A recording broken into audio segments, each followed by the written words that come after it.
كنا اليوم بصدد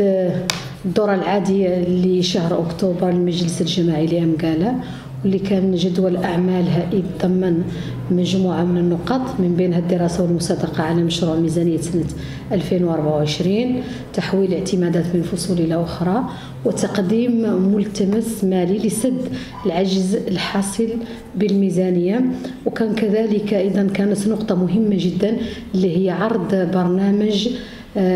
عمل جماعة الترابية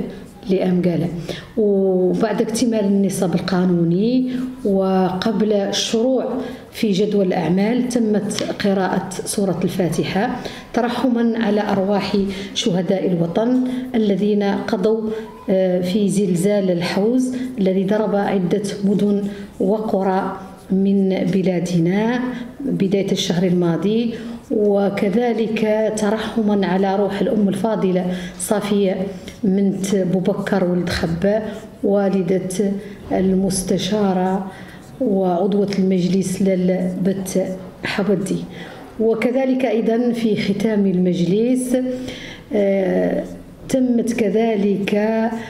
زفت البشرى التي زفها إلينا جلالة الملك محمد السادس نصره الله باختيار المغرب من طرف الجامعة الدولية لكرة القدم لتنظيم كأس العالم 2023، وهو ما يؤكد مرة أخرى الدور الريادي الكبير الذي أصبح يلعبه المغرب على الصعيد العالمي تحت القيادة الرشيدة للريادي الأول جلالة الملك محمد السادس نصره الله وأيده.